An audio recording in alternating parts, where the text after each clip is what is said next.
Hi there. I'm so excited to welcome you to the Arthritis Life podcast, where we share arthritis life stories and tips for thriving with autoimmune arthritis. My name is Cheryl Crow, and I am passionate about helping people navigate real life with arthritis beyond joint pain. I've been living with rheumatoid arthritis for 20 years, and I'm also a mom, occupational therapist, video creator, support group leader, and I created the Room to Thrive self-management program. I am so excited to help you live a more empowered life with arthritis. We're going to cover everything from kitchen life hacks to navigating the healthcare system to coping with friends who just don't get it. Seriously, no topic is going to be off limits on this podcast. My interviewees and I share our honest stories of how chronic illness affects our lives. This includes discussions about mental health, sex, shame, pregnancy, body image, advocacy, self-acceptance, and so much more. You'll hear stories from all ends of the spectrum, from a person who's living in medicated remission from psoriatic arthritis to somebody living with severe mobility restrictions and severe pain from rheumatoid arthritis. You'll hear how people manage their conditions in different ways, like medications, mindfulness, movement, social support, work accommodations, and so much more. You'll also hear from rheumatology experts who just get it. We'll dive deep into the science behind chronic pain and what's the latest evidence for lifestyle changes that can help you thrive with arthritis, including exercise, sleep, nutrition, stress reduction, and more. This is your chance to sit down and chat with a friend who's been there. Ready to figure out how to manage your arthritis life? Let's get started. Welcome back to another episode of My Spoonie Sisters. I'm your co-host, Andy, and today we have an incredibly exciting episode for you. We're diving into the heart of rheumatology advocacy, research, and empowerment with two remarkable guests, Jennifer Weaver and Cheryl Crow. Jen, our beautiful host, is a passionate patient leader and advocate dedicated to shining a light on life with rheumatoid arthritis and inspiring others to live their fullest lives despite chronic illness. Cheryl is an extraordinary occupational therapist, fellow advocate, and founder of Arthritis Life, where she empowers people with arthritis through education and practical strategies for thriving. These two inspiring women recently represented the rheumatology community as Rheum Champions at the ACR Convergence in 2024, where they attended cutting-edge sessions and spoke at prestigious Rheumatology Research Foundation Awards luncheon. Together, they bring a unique perspective on the latest advancements, meaningful conversations, and how we can continue to break down the barriers for those living with chronic illness. Ladies, I'm glad to have you on the pod. Are we ready to chat? Of course. Thanks so much. Awesome. So, the ACR, what does that even stand for people who are unaware of what that even means? Yeah, the ACR stands for American College of Rheumatology, which is a little misleading because it's not a college like a university. It's a professional association, kind of like if you've ever heard of the American Academy of Pediatricians. They say the American Academy of Pediatricians suggests blah, blah, blah. It's like that for rheumatology. ACR is American College of Rheumatology, and the conference is where they bring together all the leaders in the field to talk about the latest research, latest, greatest developments. Yeah, and they like to call it where rheumatology meets. Well, rheumatology meets what? So where they meet together to discuss the latest updates. And I will say it's also what's really cool about it for me as a occupational therapist is it's also a truly multidisciplinary organization. So they also have nurses, nurse practitioners, psychologists, physical therapists, occupational therapists, anyone in the health field that works with people with rheumatic and musculoskeletal diseases is able to come to this conference and learn. Oh, also pharmacists, often unsung heroes. So they have separate tracks for people who are MDs or doctors versus the allied health professionals. Historically, they haven't involved patient partners as well as they could have. And I think that there's been a big push in the chronic illness community to involve what they call patient partners or patients who are the experts in their own care in these events. And so Jen and I were able to represent the rheumatology patient community as Rheum Champions, with a affiliated organization, the Rheumatology Research Foundation, RRF. They're the foundation that raises money for research in rheumatology. That's a lot of acronyms. That's a lot of acronyms. So can you share a little bit more about, we've covered the acronym base, right? We got some new wrinkles on our brains. What has it meant for you guys to be Rheum Champions? If you have ever felt completely lost or utterly alone while trying to navigate real life with rheumatic disease, listen up. I am here for you. I created an educational program to help you go from overwhelmed to confident, supported, and connected in a matter of weeks. And it's called Room to Thrive. After earning a master's in occupational therapy and completing hundreds of hours of additional training, I created a step-by-step guide to help you truly thrive with rheumatic disease. This is the only program I know of that's designed to improve quality of life for people living with inflammatory, autoimmune forms of arthritis, like rheumatoid arthritis, psoriatic arthritis, ankylosing spondylitis, non-radiographic axial spondyloarthritis, Sjogren's disease, and more. During the self-paced lessons, you'll learn how to manage pain and fatigue, cope with stress, navigate relationships, and continue doing the things that matter to you and bring you joy. The goal is really to help you improve your quality of life and learn how to thrive with your rheumatic disease right now, rather than waiting for a distant day when it might be cured or healed. I really created the down-to-earth, practical, heartfelt resource I wish I had had when I was first diagnosed at age 20. If you want even more in-depth support, you can join the 12-week Room to Thrive virtual support group, where you'll be surrounded by people who actually get what you're going through, people who will provide the encouragement, validation, and support that you deserve. Each group is expertly moderated, so you don't have to worry about the kind of misinformation that spreads like wildfire in the free-for-all social media groups. If you're on the fence, don't just take my word for it. Here's what Katie had to say in March 2023. I was lost and overwhelmed with my RA diagnosis. It felt overwhelming to know what to read, what to do, how to spend my energy trying to research on the internet. Room to Thrive did that for me. It's been like getting a crash course in my diagnosis along with a community who gets it.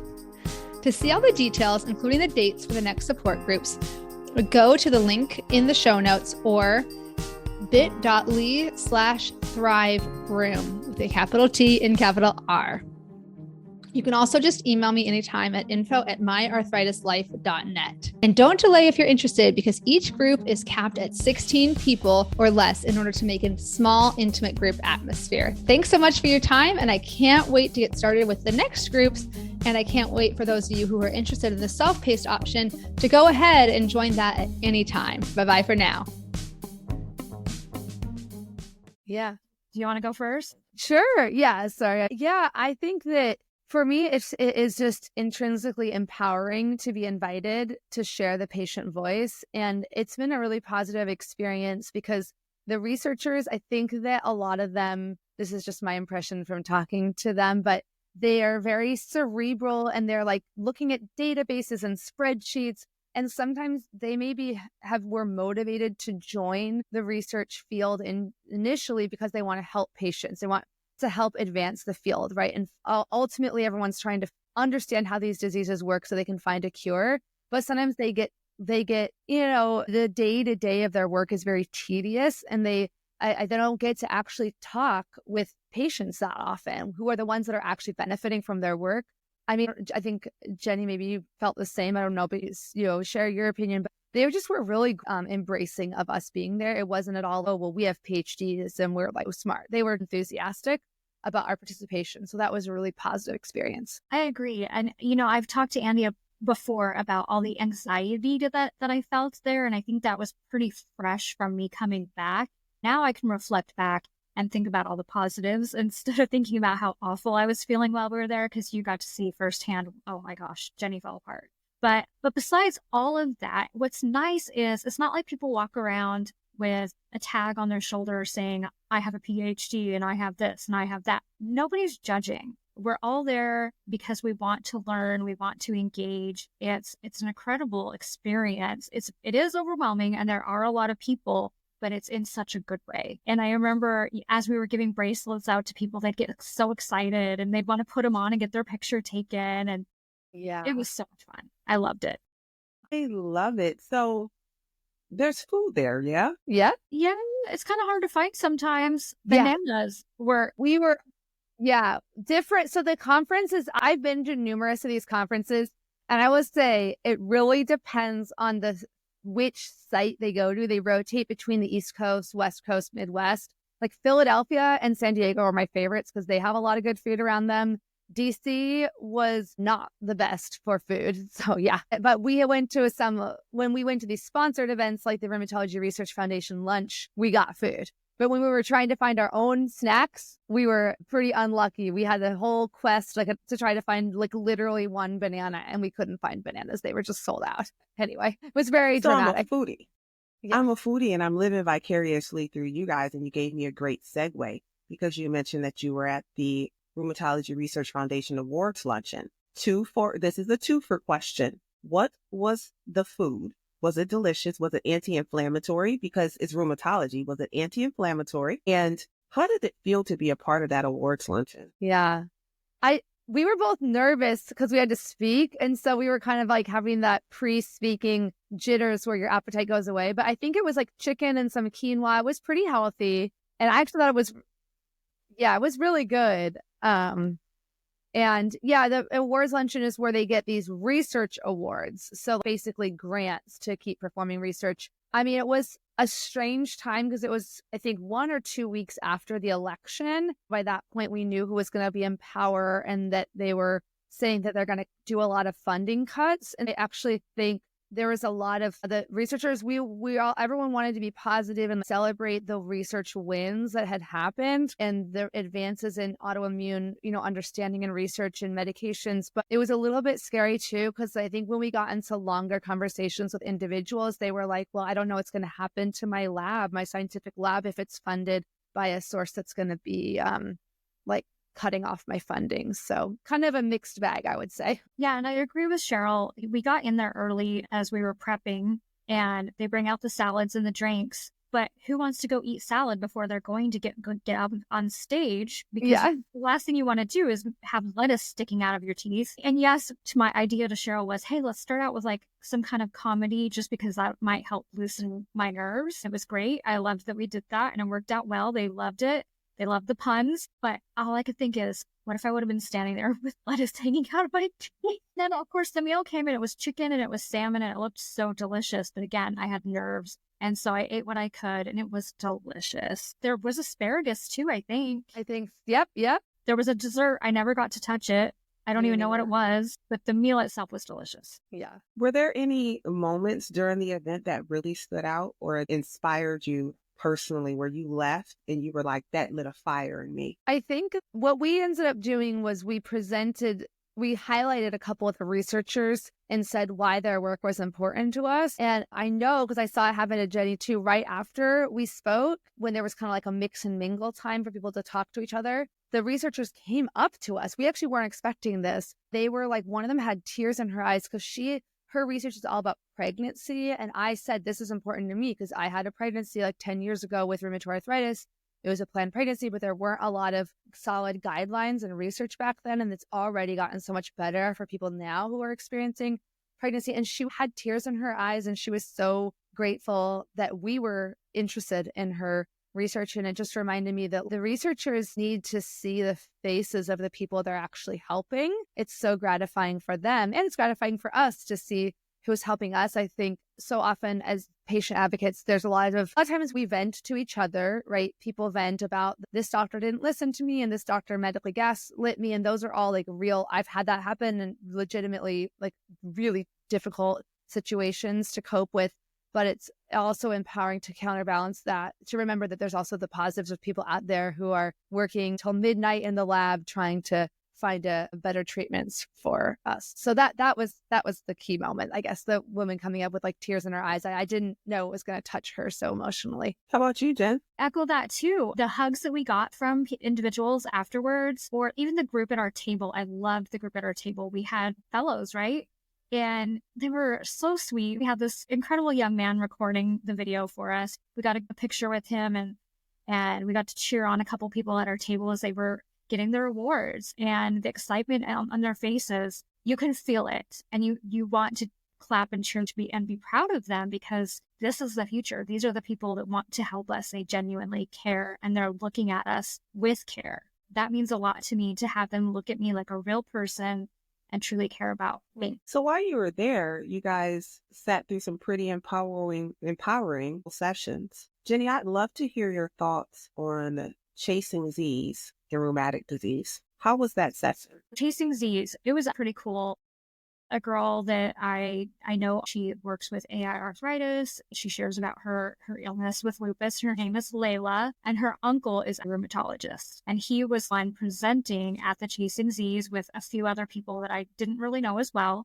But it was super exciting to hear them talk about how sleep is so important and how it can be related in disorders with patients of rheumatic disease. And they went through and talked about how important it is for them to teach us sleep hygiene. And sitting there thinking, oh my, yes, sleep hygiene is such a huge topic that we don't always talk about.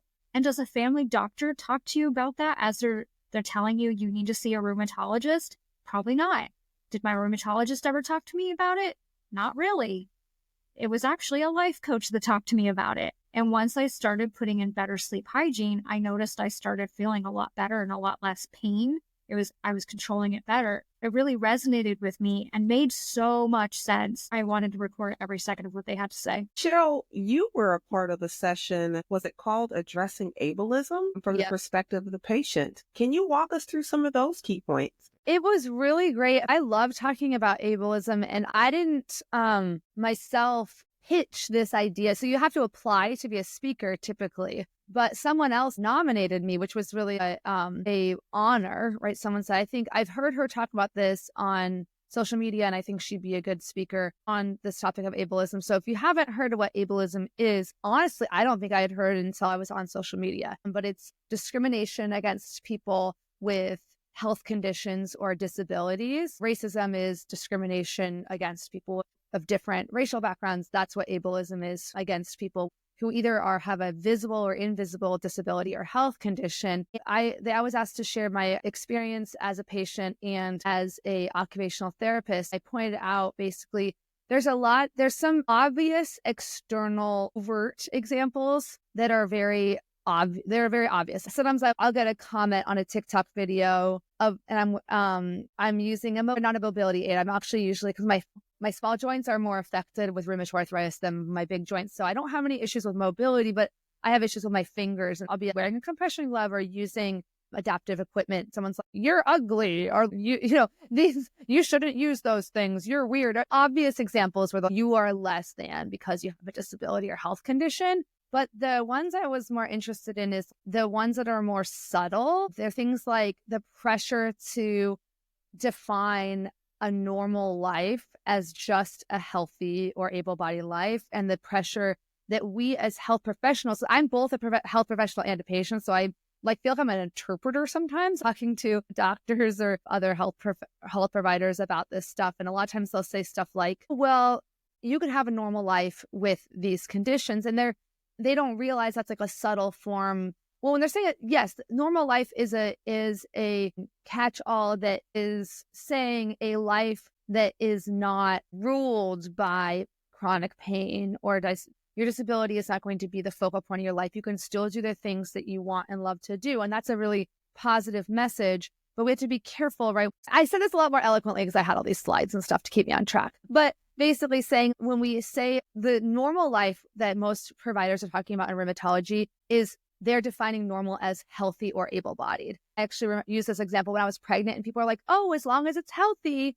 Right, but okay, so what if it's not healthy? What are you saying? Like, my kid's going to be less lovable because they're not healthy? Like, obviously they're just saying we all wish and desire. I mean, I desire to have good health because having poor health is painful, and I don't like pain. But it's not a choice a lot of people get to have, and we should still be inspiring our patients to say that you can have a good life instead of saying you can have a normal life. Do you know what I'm saying? Like that kind of thing. So again, sorry, this is not like the most coherent, but I shared my own personal journey of like feeling this pressure to like overcome my arthritis or have the hero's journey, right? Where I like climb the mountain of my illness and then like surmount it. I've even been asked when I've shared my story publicly, someone said, can you share how you overcame it? I'm like, people don't have a good script for like what a chronic illness is. Like, I'm not overcoming it. It's going to be here until there's a cure. Like, but I'm living with it. I'm living alongside it.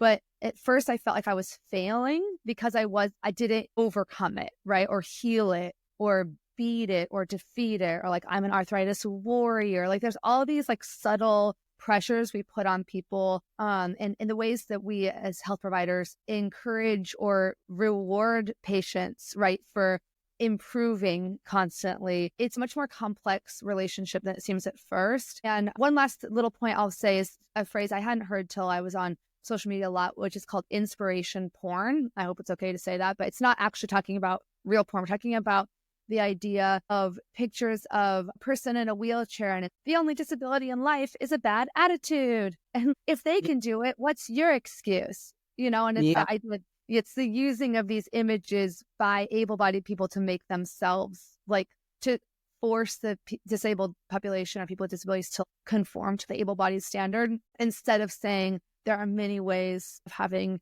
a beautiful, full life. Not everyone who is a wheelchair user is having a horrible experience, or also they're not only worthy if they're able to like do 5 pull-ups in the wheelchair. It was a really great session, and there was mostly allied health providers, meaning non-doctors, in there, because there was a bunch of other high-profile sessions at the same time. But there were some great social workers and other people talking that had great questions and stuff like that too. You were also part of another session. It's not just joint pain.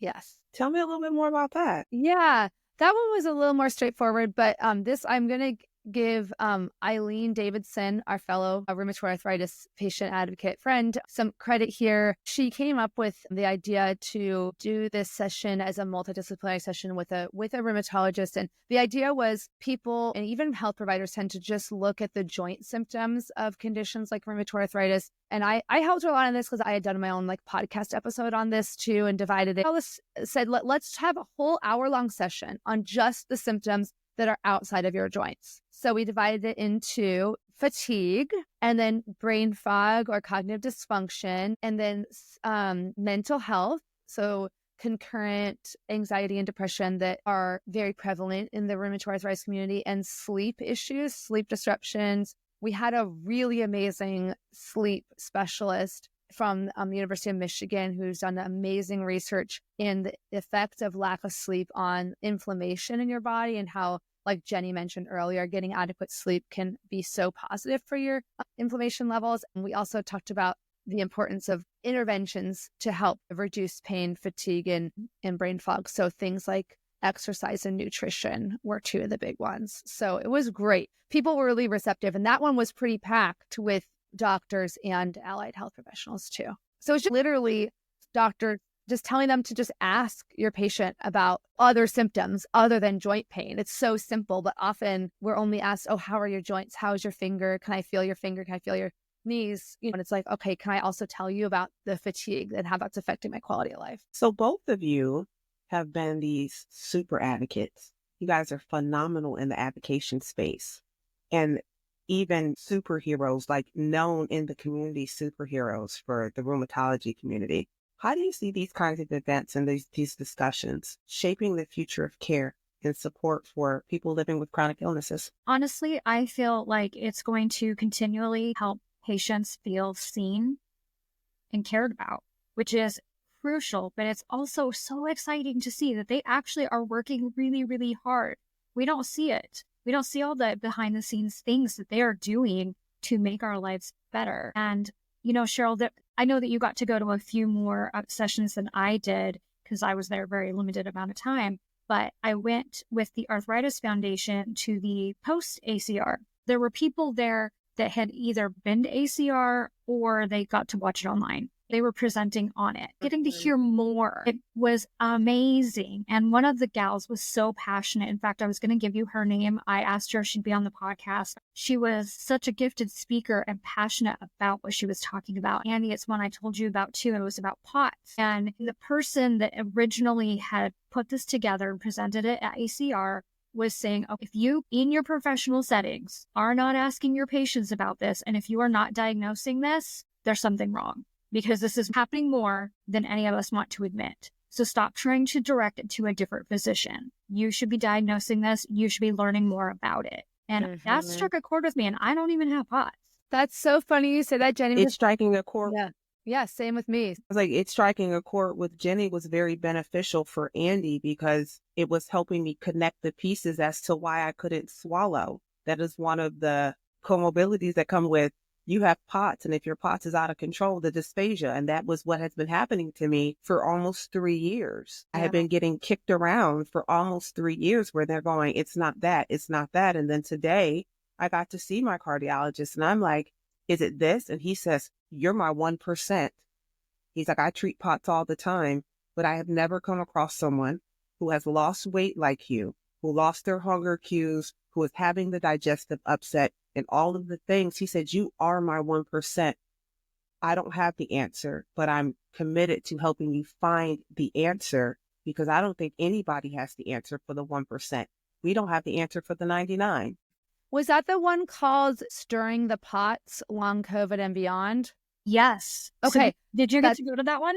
Yeah, that's so funny because that was the one I had identified as really interesting as well, because they were also talking about no one knows for sure exactly what is happening with long COVID at the cellular level, but apparently they're finding auto antibodies with people with long COVID at rates higher than people without long COVID. So they're theorizing that it could be, an autoimmune process where your immune system after having COVID for some people is mistakenly attacking your healthy tissues. I think that is a really fascinating development, and just in trying to keep an eye on it, to see if that's going to lead to maybe treatment for long COVID. Because I don't have long COVID myself either. I don't have a diagnosis of POTS. I do have for sure orthostatic hypotension, where when I stand up, I will get lightheaded and stuff like that. So, which is just one potential symptom of POTS from what I understand.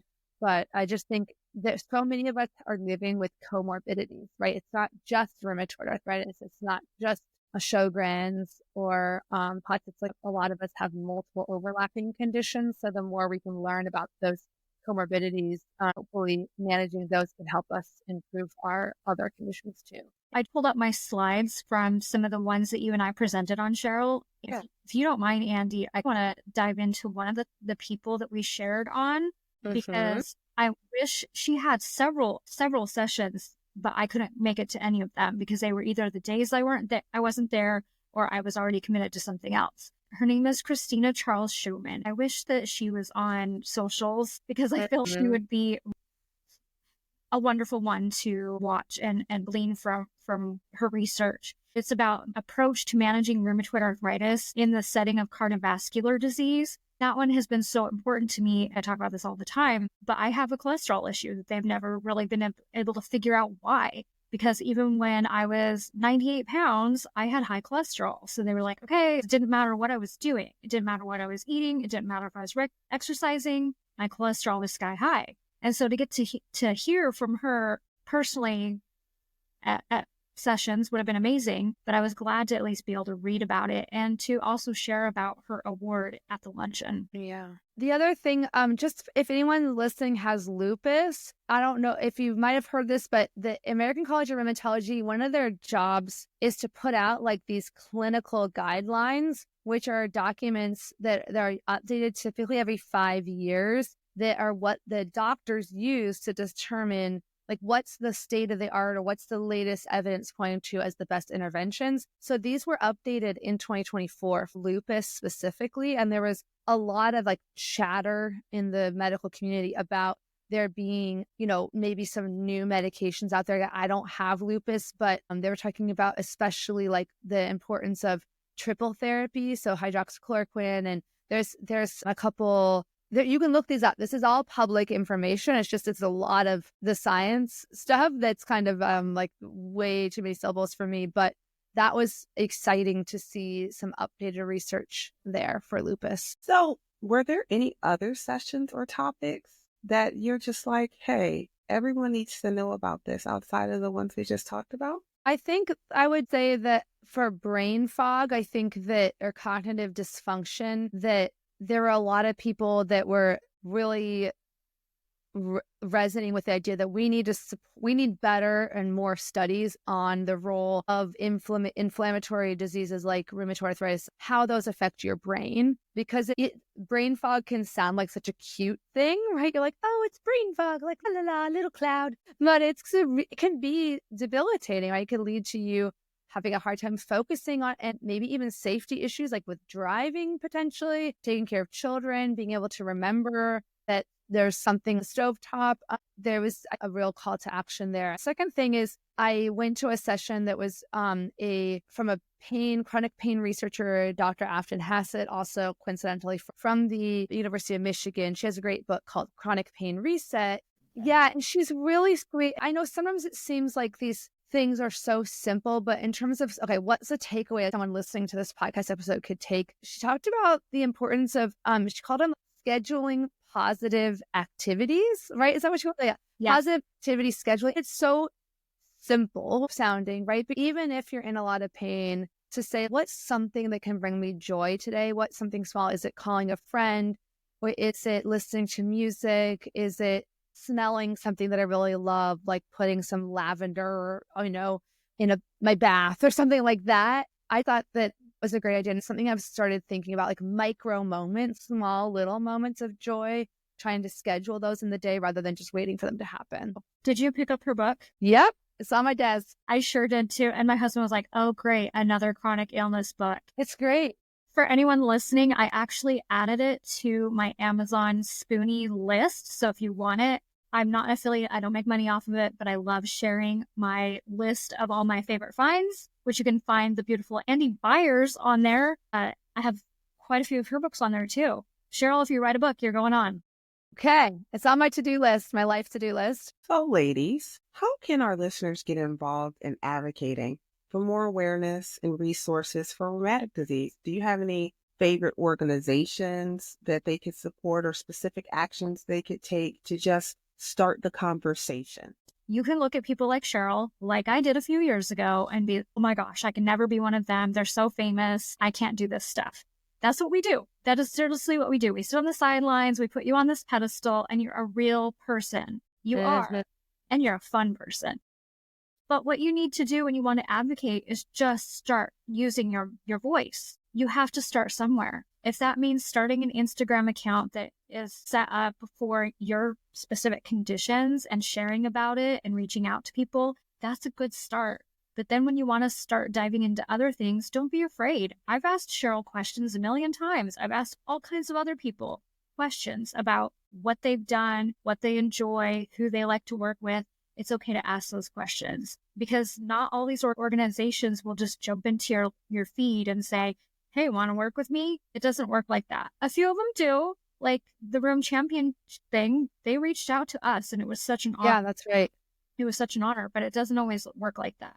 So where I would say is just start somewhere and don't be afraid to talk to people. Yeah, I love that. I mean, I think it's the kind of two advocacy paths that I see is like there's like three kind of entry points for advocating in your chronic illness space. And one of them is becoming involved in like legislative advocacy. Every nonprofit that I know of for specific chronic illnesses, whether it's like Dysautonomia Association or, Arthritis Foundation, Creaky Joints, they all have a like system for onboarding people into advocacy. You don't have to figure it out on your own. In fact, I don't get nervous easily. And I was really nervous the first time I talked to like an elected official because I don't know how the government works. I don't remember. But they're like, literally, it doesn't matter what you know about the government. They just need to hear your story.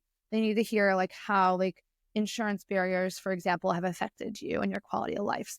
If you're really like a government geek or like into that kind of thing, I mean, I have been flown out to Washington, D.C. through some of the donation dollars to these foundations. You don't have to like do it all on your own. So that's really cool. The second one though is I'm a heart teacher, hater person. So I love volunteering at in-person or now virtual events, occasional events, or for example, in Washington State, where Jenni and I both live, there's an annual family camp for kids with arthritis and juvenile inflammatory heart disease.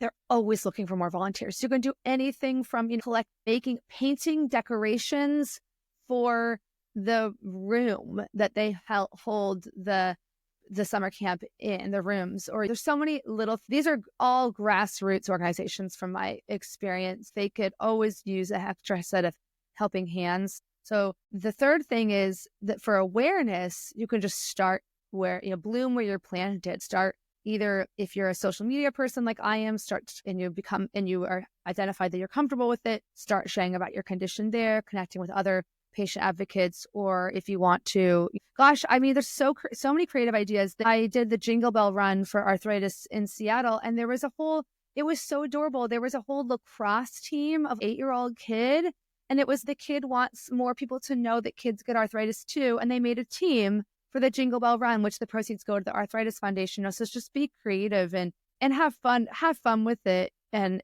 that will make it more sustainable for you. Exactly. A lot of these have websites, or you can find them on Instagram, TikTok, all the things. And just messaging the person that runs that account, most of them are very engaging. And the websites even have a spot where you can say, I want to be a volunteer for the Arthritis Foundation, for the one local to me. Mm-hmm.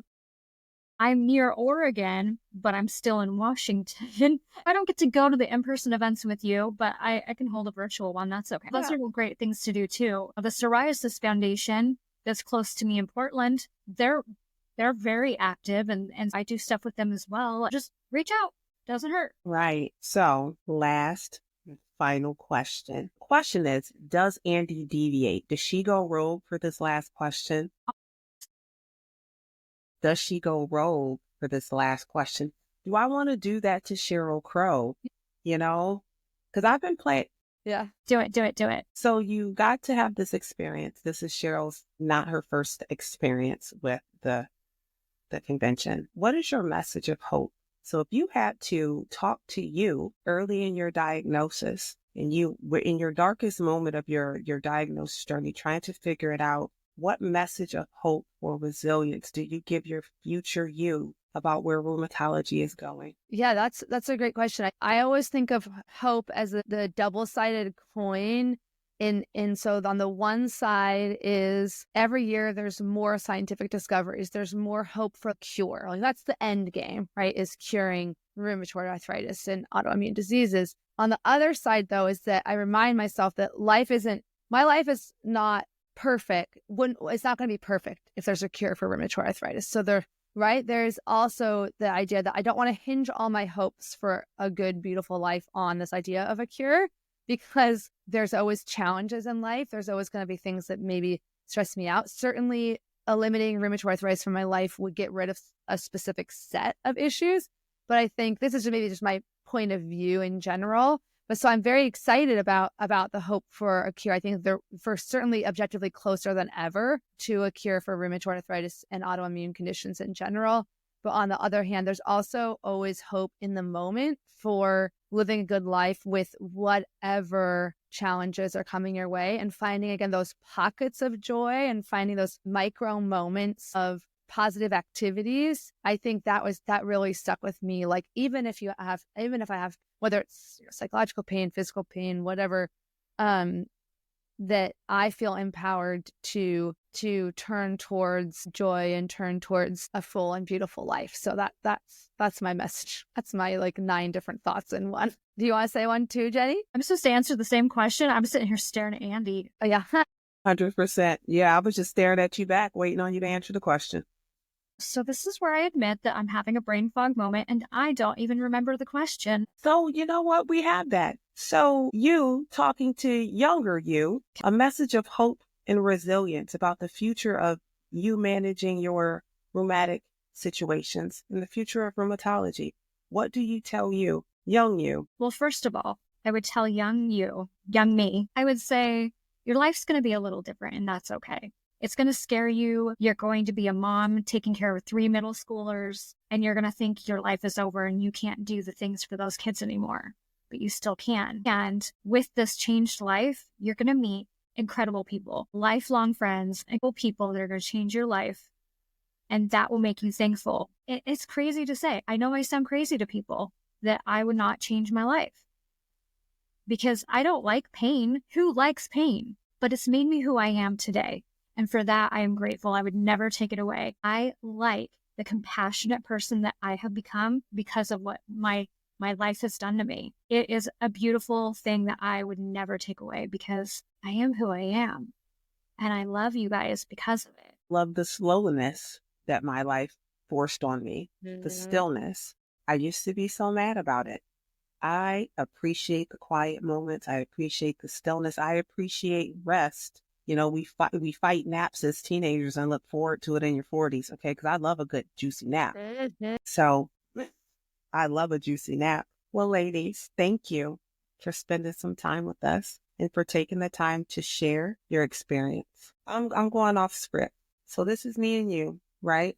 I appreciate what you do. And if nobody tells you today that they see you, I see you. And I am glad that you do what you do, because what you do gave me my voice. And it's the reason why I do what I do and why I can do it with a big girl voice. And when I don't feel like I'm strong enough, I have amazing women like you that go, hey, I'll hold your hand. Here's a spoon, or I went to this thing and this may help. I am grateful for you. And you guys are more than champions to me. You'll always be more than champions to me. So with that, y'all, I done got sweat from my eyeballs, and we're going to go ahead and wrap this up. To everyone that is listening, please stay tuned for more episodes. And remember, it may get dark, but you're not alone. You have some amazing sisters that would just love to hold your hand and send you a virtual hug. We are in this together. Until next time, don't forget your spoons. Thank you so much for listening to another episode of the Arthritis Life podcast.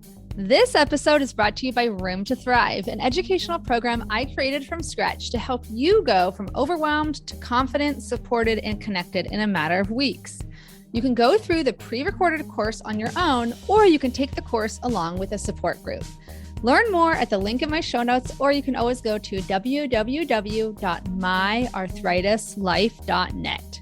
And if you like this podcast, I would be so honored if you took the time to rate and review it. I also encourage you to share it with anyone you know who might benefit from it. I also wanted to remind you that you can find full transcripts, videos, and detailed show notes with hyperlinks for each episode on my website, www.myarthritislife.net. If you have any ideas for future episodes, or if you want to share your story or wisdom on the podcast, just shoot me an email at info@myarthritislife.net. I can't wait to hear from you.